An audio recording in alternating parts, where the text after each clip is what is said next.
Friends, so today we'll talk about the situation in Hong Kong, the protests, the reasons for the protests, and of course a comparison with the present situation in Hong Kong with that of India.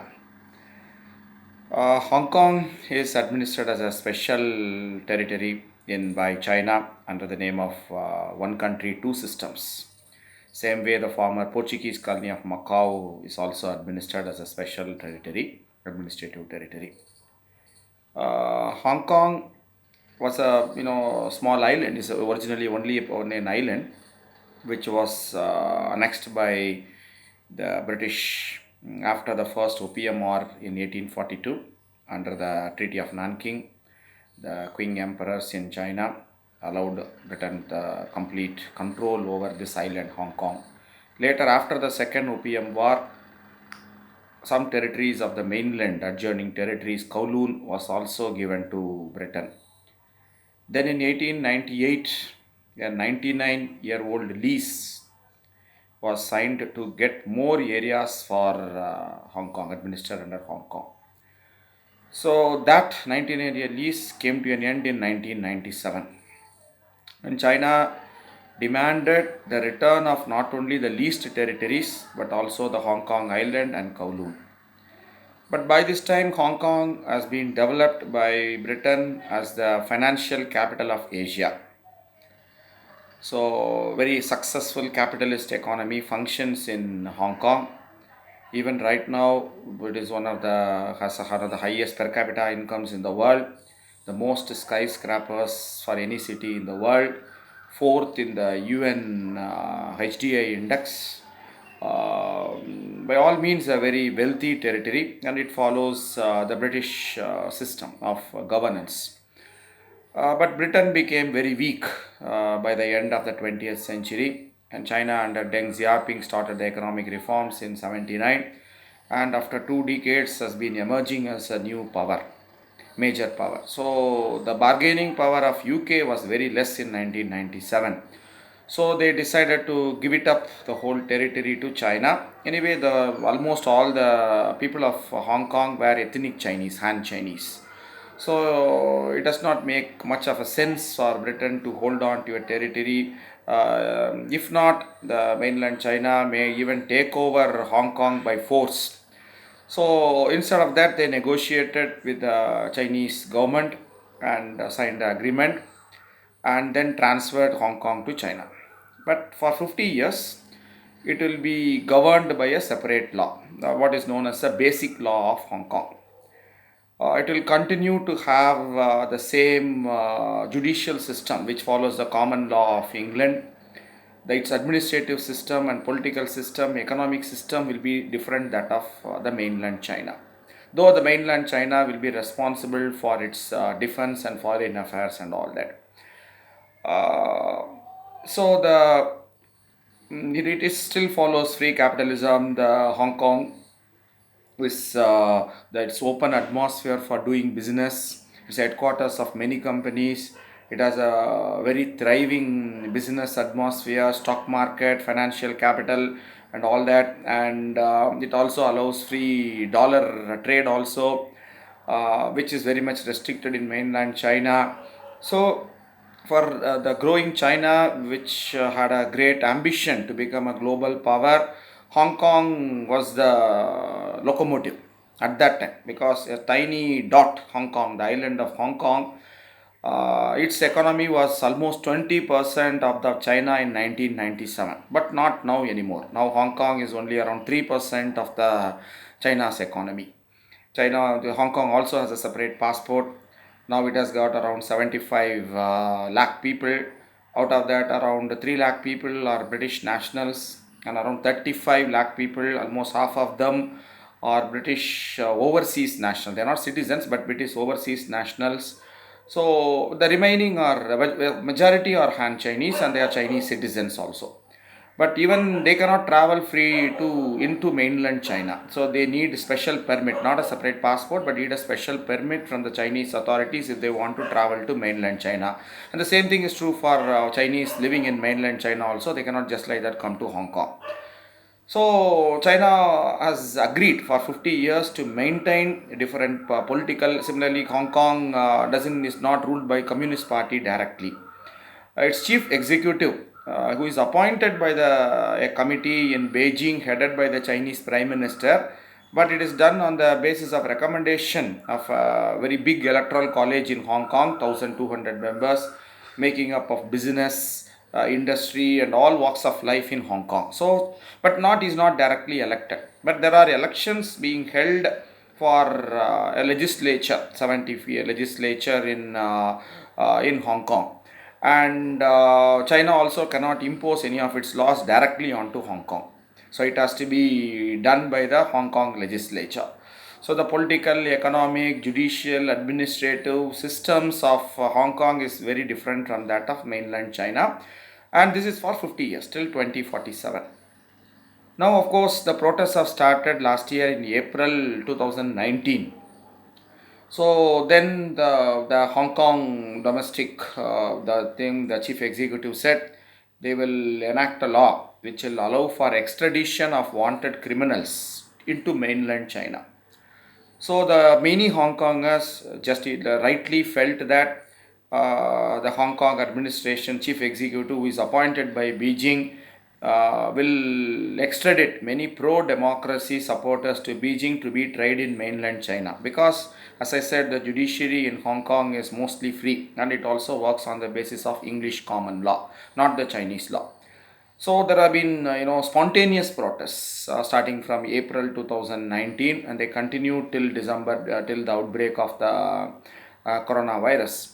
And though the chief executive in Hong Kong agreed to initially to withdraw the bill and later to completely terminate the bill in September, but by the time the protesters did not believe, they were egged on by the Western media. Though the politicians both in US and Europe were not very careful in not directly criticizing the Chinese president or the administration.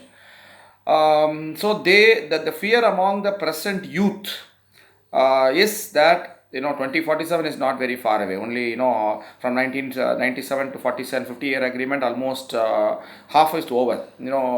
So they feel that slowly not only the autonomy is being eroded, but they don't want Hong Kong to become part of the communist China after 2047. They are worried about their own self. People who are in the 20s will be still in their 50s when Hong Kong will be officially part of communist China. There won't be any more one country, two systems.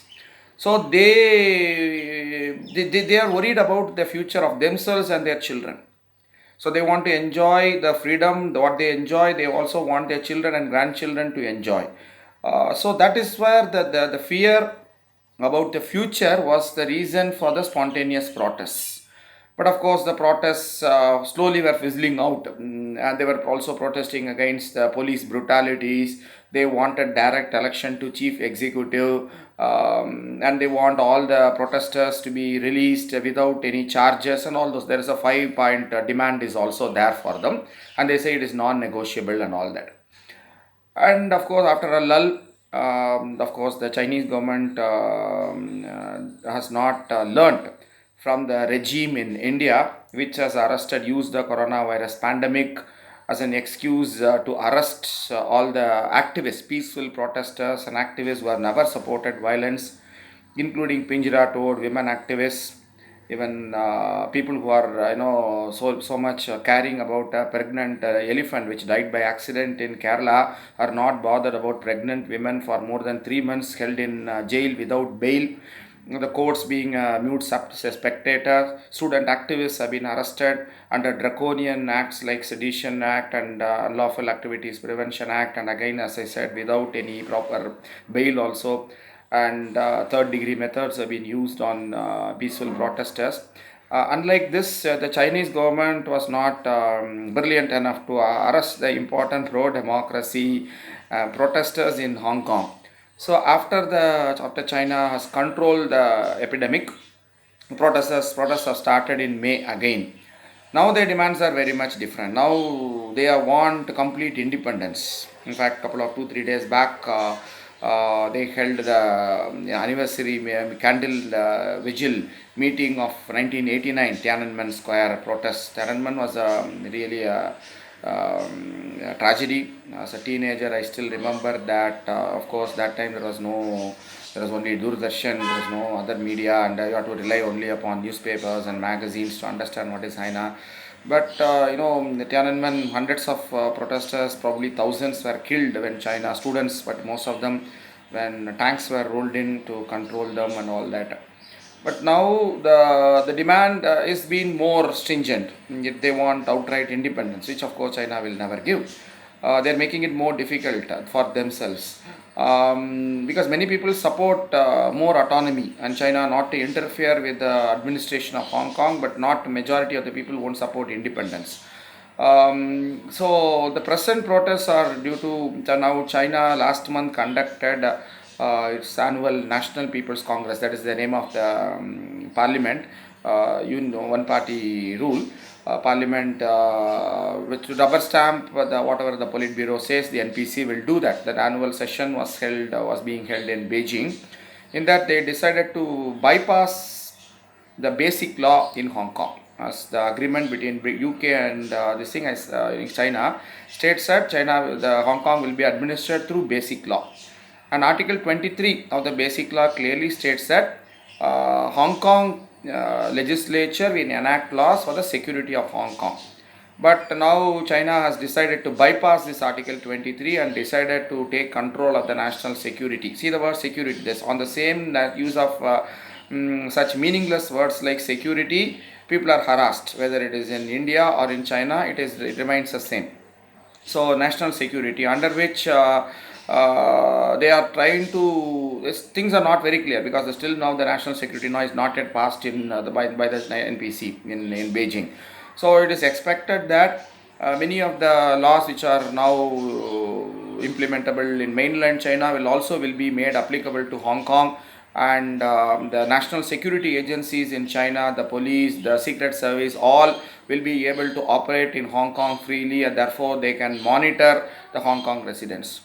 So whatever the rights they enjoy, like internet and all, in mainland China, many things are, they have their own version of Twitter, Facebook, WhatsApp and all that. But Hong Kong residents enjoy what others do. So all this now, fearing that already many Hong Kong people are deleting whatever they face, the social media posts in Facebook and all that, fearing that national security law once passed by Beijing, it will be used to harass them, arrest them and monitor them and all those things, etc. So Hong Kong will become another Xinjiang. That is a fear of the protesters right now. The response of the Western world, which is supposed to uphold the liberties and the freedoms, etc., is very mixed. Trump, of course, his usual blustering mood, has threatened many things which he cannot implement. Many of the stuff he said he will reduce the number of Chinese students in US. Chinese are the biggest number of students, more than twice the next number, that is Indians. So it's a huge source of income for the American universities. And he says he will remove the special status given to Hong Kong by US, under which a lot of trading things are there. So that will hurt Hong Kong citizens more. Already because of the protest, even before the coronavirus pandemic broke out, in the first, second and third quarters, Hong Kong economy has actually shrunk. And the inequalities which are already always there in Hong Kong have increased. Hong Kong allows now 90-day visa-less travels to US citizens. In retaliation, China may revoke that also. So that will reduce the importance of Hong Kong as a financial center, as a business center. Already China in the last 20 years have taken many steps to reduce the importance of Hong Kong. Now Shanghai stock market is bigger than that of Hong Kong, the biggest in Asia. And Hong Kong, and now of course, IMF have accepted Chinese renminbi as a global currency which can be traded also. So they are not dependent upon that much like Hong Kong previously. And China is also viewing companies to shift their headquarters away from Hong Kong to either to Shenzhen, which is relatively next door in the Pearl Delta in the Guangzhou province.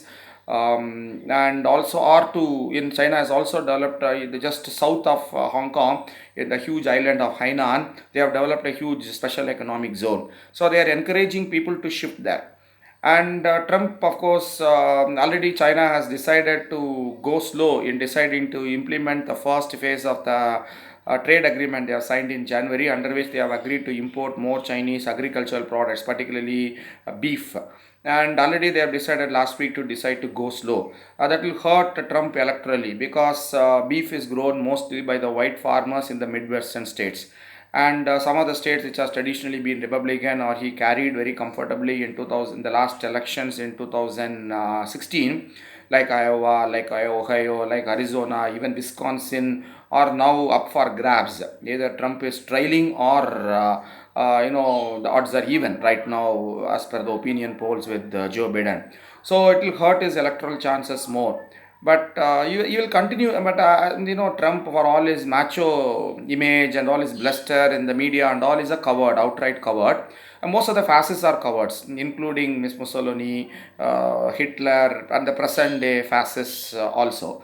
They are real cowards. So he has not never mentioned Xi Jinping in any of his criticism. Whenever he criticizes China, it's always generic word China. Never. He always says Xi Jinping is my good friend, he's a nice buddy, and all that. He also tells Modi is my buddy and all those things, etc. He never. So I don't think he can do anything more.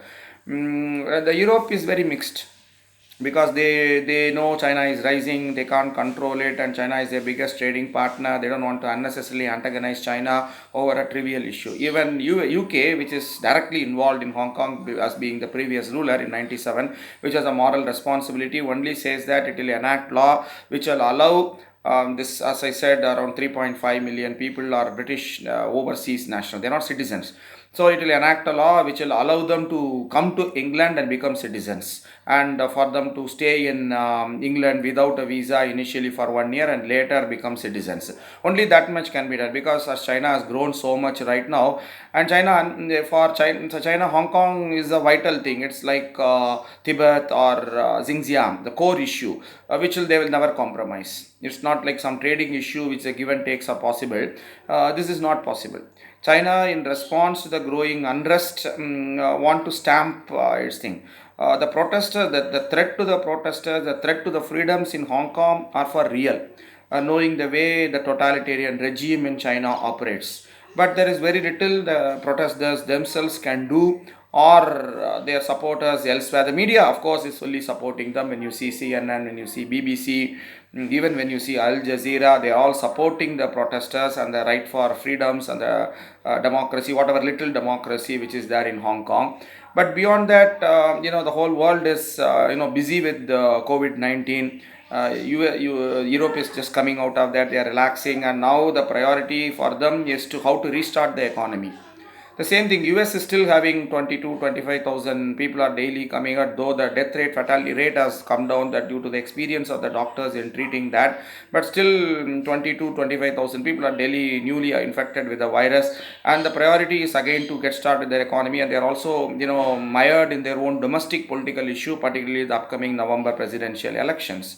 So there's very little the world can right now do. The China has chosen the right time from their point of view, from their perspective, to come up with this new national law. So they will think like the Western media and the Western world is like a dog which will continue barking, but it doesn't have the power to bite in front of the huge dinosaur that is China, the dragon. That's probably the more appropriate word for China.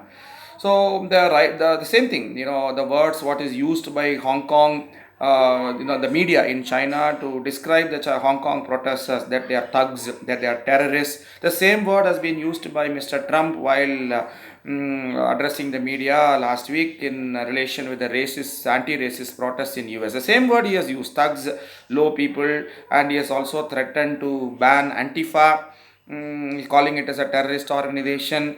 And the same thing is happening in India. But in India, even the media is not even has a guts, has a spine to criticize all the things which has been done in the name of security.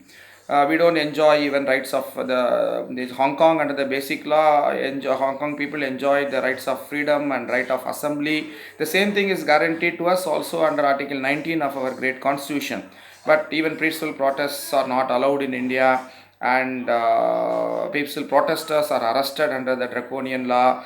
Somebody posted the way UP government is handling the migrant laborer crisis in social media. That person has been arrested on hurting the religious sentiments of people of one community. And the courts, including the Supreme Court, remaining a mute spectator and even hand in gloves with the regime. I won't even say that India enjoys freedom as enjoyed by people of Hong Kong, which is a semi-autonomous region, not an independent country. Instead of going upward towards the Nordic countries or the Western European countries in terms of enjoying the freedoms, we are now moving towards China or Saudi Arabia, going down very fast. The same reason why the Western countries are not ready to take on China directly, because of the financial power and the economic power of China. And the same thing is true why they are not criticizing all the atrocities committed in India to suppress freedom of expression, because of the economy, because they want the huge market of India. In China, it's different, because China is a factory of the world. It exports more than it imports. In India, it is exactly opposite. India imports much more than it exports, and most of the things what is produced in India is also manufactured by the foreign companies. Even non-essential things like Pepsi, Coke, or what we order, pizzas and burgers, are all Western companies. They even supply our own water to us in mineral water bottles. Many of the companies, popular things, are owned by the Western companies. And so they want the Indian huge markets of India, the 1.3 billion people, a huge market. So they don't really bother about the human rights situation. They just only bark. They won't bite. The regimes in both in China and in India and throughout the Gulf also, the despotic